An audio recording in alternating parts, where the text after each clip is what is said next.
Boa tarde a todas e todos. Muito obrigada pela oportunidade, às parlamentares, aos parlamentares, às mulheres do Infância Plena, o movimento Infância Plena, extremamente valoroso. Muito obrigada ao público por comparecer. Aspas. Em 1947, os psiquiatras Mário Iá, Stanislau Krischke e os neurocirurgiões Aloísio Matos Pimenta e Afonso Sete Júnior operaram 9 crianças, sendo todas meninas, entre 9 e 16 anos de idade, no pavilhão feminino infantil do Juqueri. Não obstante o grande número de operações realizadas no mundo todo, este é o primeiro estudo publicado com crianças de que se tem notícia, talvez o único. De acordo com a definição de Brodan, psicocirurgias eram operações sobre o cérebro intacto para mitigar disfunções mentais e de comportamento. A ânsia experimentalista dos psiquiatras e neurocirurgiões entusiastas das psicocirurgias parecia não ter limites. A ideia básica era de que, quanto antes se tratasse a doença, melhor seria o prognóstico. Fecha aspas. Estes trechos foram retirados do artigo A Lobotomia e a Leucotomia nos Manicômios Brasileiros, publicado em 2003 pelo então doutorando André Luciero, da USP. Esta e as demais referências citadas na fala estarão disponíveis no texto que publicaremos em nosso site, com a transcrição da minha fala e comentários sobre essa audiência pública. Eu convido todos e todas vocês a se inscreverem no nosso site www.nocorpocerto para receberem os nossos e-mails. Não foi só. O caso mais famoso, provavelmente, foi o do garoto norte-americano Howard Dury. Ele foi levado por seu pai e sua madrasta ao ambulatório de Walter Freeman, um médico que operava em clínicas e também percorria os Estados Unidos em um veículo oferecendo a chamada cura.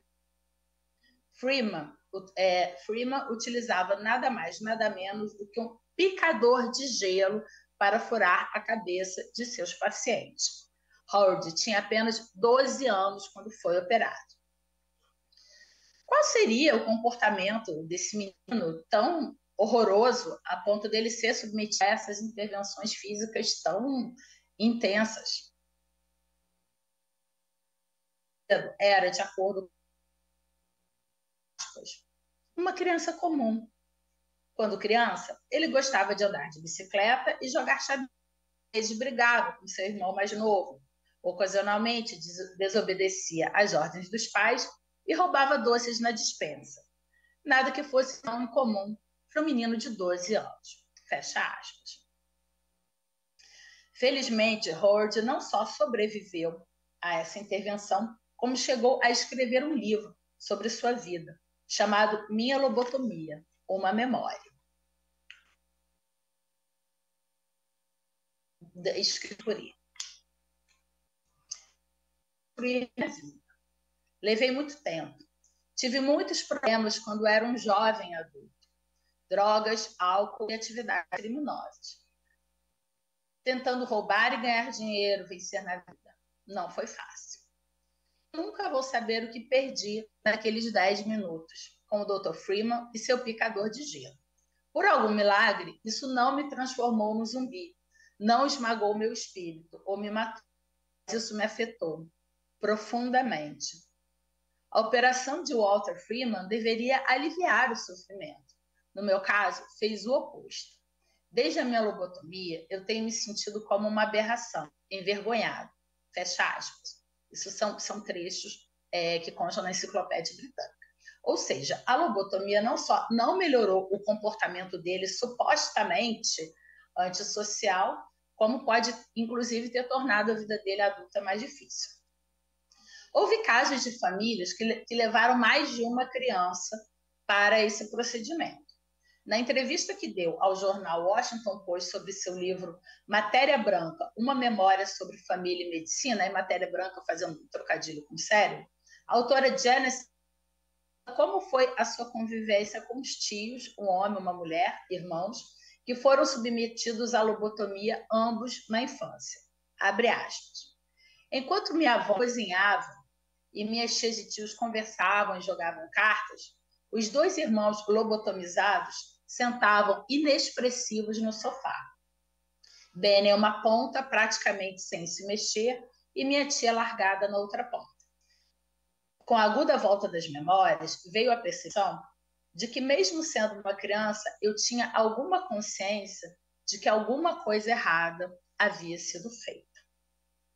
Mas, continua agora o jornal, ela sabia que seus parentes eram pessoas boas e generosas. Bem, a ideia de que médicos do estado de São Paulo machucaram os corpos de crianças e adolescentes a partir dos 9 anos de idade nos choca. E lá fora há casos de cirurgias feitas em até mesmo 4 anos de idade. E por que famílias compostas por pessoas boas e generosas levariam seus filhos a um procedimento como esse? Por que médicos adotariam essa prática? Para isso.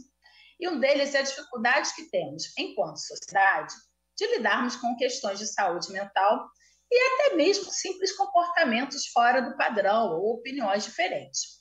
De acordo com o BBC, Walter Freeman, o lobotomista com maior número de vítimas conhecidas, anunciava inicialmente que esse recurso seria apenas para pacientes psiquiátricos com os quais todos os outros tratamentos, mas logo começou a praticar lobotomia em pessoas com as mais variadas situações, como, por exemplo, depressão pós-parto, fortes dores de cabeça, dores crônicas, indigestão nervosa, insônia, dificuldades comportamentais. Isso está na matéria da BBC sobre ele. Nos Estados Unidos, foram lobotomizadas pessoas por serem simplesmente ateias ou comunistas, como a atriz Frances Farmer, e também lésbicas. De acordo com a pesquisadora brasileira Elisa Toledo, que investigou as intervenções cirúrgicas praticadas no estado de São Paulo, no Juqueri, aspas, os ditos comportamentos desviantes, isto é, comportamentos que fugiam dos padrões estabelecidos pela sociedade, eram quase sempre classificados como distúrbios psiquiátricos. E o controle comportamental estava intimamente ligado às psicocirurgias. Ainda de acordo com as melhores candidatas à cirurgia eram as moças de mau comportamento, cuja resistência a outras terapêuticas era compreendida como prova de sua patologia, assim como certas características consideradas pelos médicos como amorais. Está no site da Field.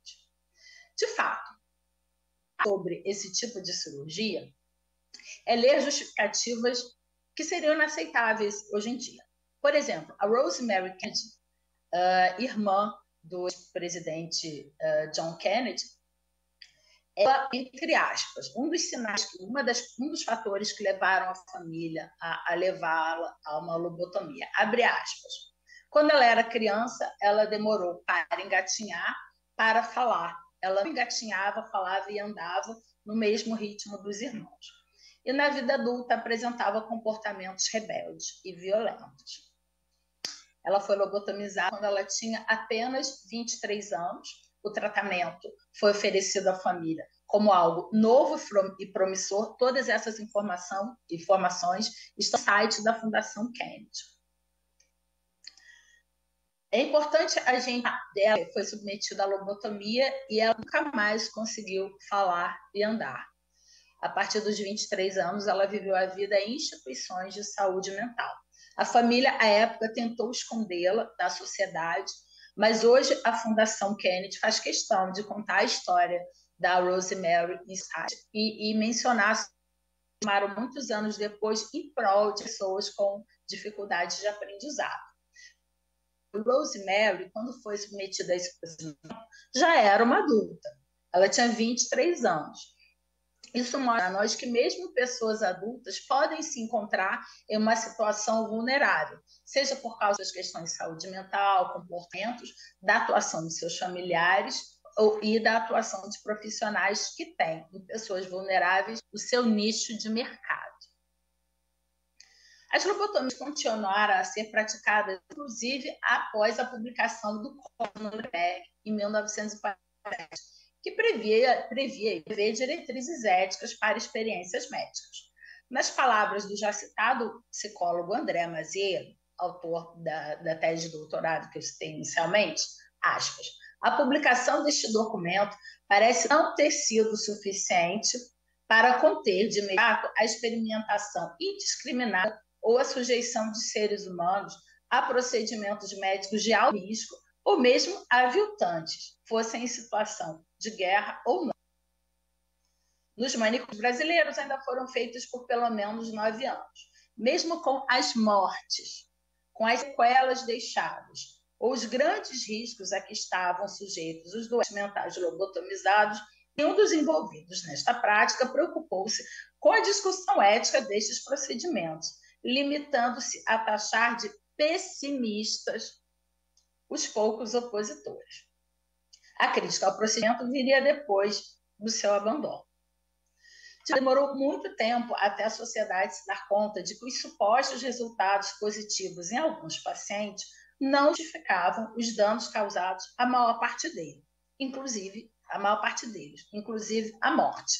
Eu vou ler para vocês trechos desse mesmo artigo que eu citei acima do André Maziero. Aspas. Em um de seus trabalhos, Freeman e Watts apresentavam um índice de óbito de 8%. Já seria considerado grande, não é? 103 pessoas operadas exclusivamente para a feitura desse trabalho, 11 morreram até o momento da publicação. Outro trecho. De acordo com Barreto, até aquele momento, ele teria conseguido 24% de remissões completas ou melhores muito nítidas. Apenas um paciente teria falecido.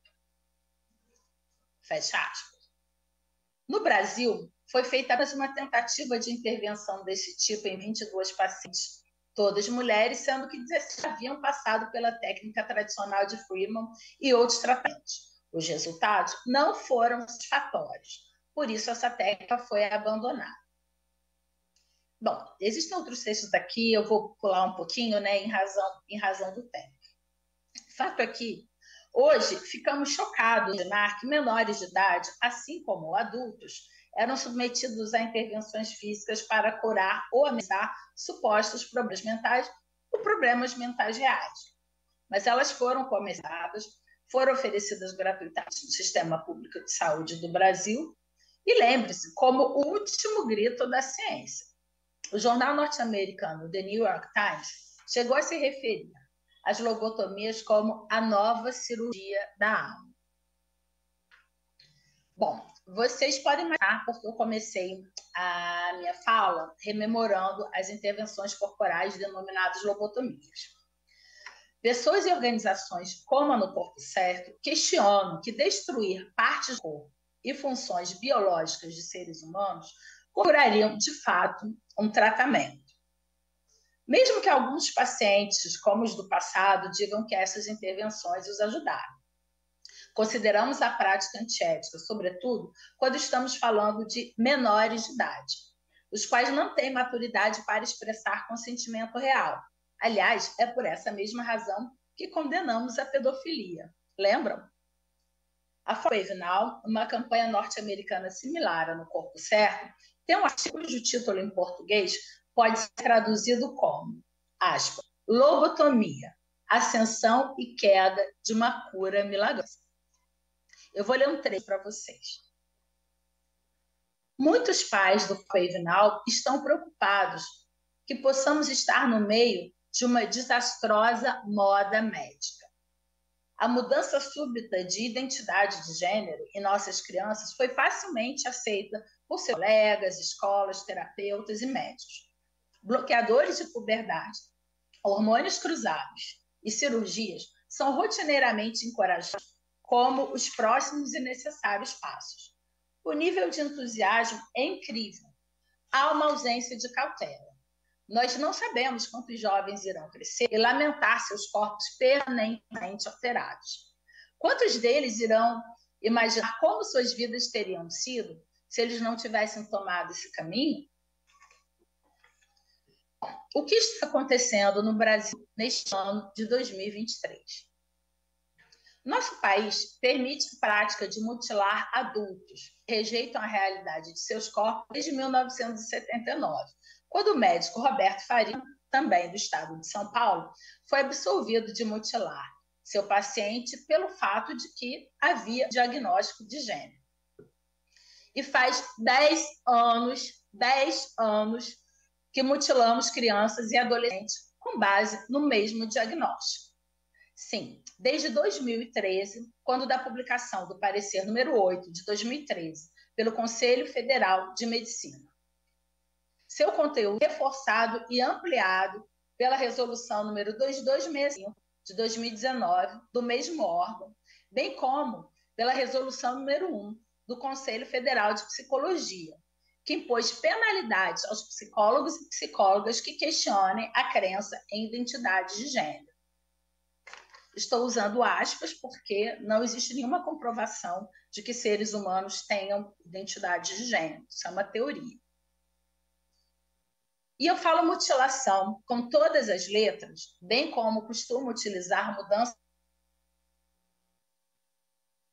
utilizar uma linguagem honesta. Sermos honestos e honestas é uma das melhores coisas que podemos fazer para que, ao contrário do lobotomias infantos juvenis, os efeitos das normas publicadas pelo Conselho Federal de Medicina não se prolonguem.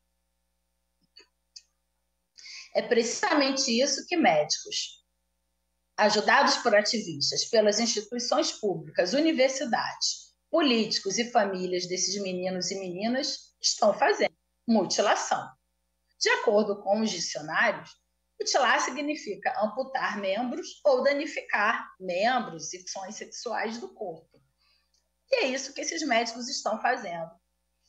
Estão impedindo os corpos infantis de amadurecer com hormônios bloqueadores de puberdade, estão fornecendo hormônios do sexo oposto, dos quais os nossos corpos não precisam e não foram feitos para receber, estão amputando membros, tão logo esses meninos e meninas cheguem aos 18 anos.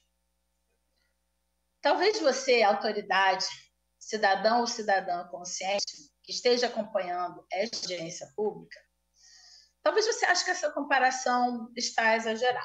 Então, eu trouxe para vocês 5 pontos em comum entre as lobotomias e o chamado processo transexualizador. Entre aspas, porque, sendo sexo biológico imutável, é impossível mudar o sexo de alguém. Portanto, falar em processo transexualizador, sem aspas, é uma expressão ilusória, talvez até uma forma de charlatanismo. Ponto 1. Assim como aqueles que comercializavam os profissionais e organizações envolvidos nessas práticas utilizam linguagem sensacionalista, vaga e alarmista. As lobotomias seriam revolucionárias, assim como a chamada saúde trans. Mas há bem pouco embasamento científico real comprovando, de fato, a melhora da disforia. E essa suposta melhora se deveu às intenções. Pelo contrário, há pelo menos 2 grandes estudos que duraram décadas, mostrando o alto número de suicídios e tentativas de suicídio entre pessoas que passaram pelo chamado processo transexualizador.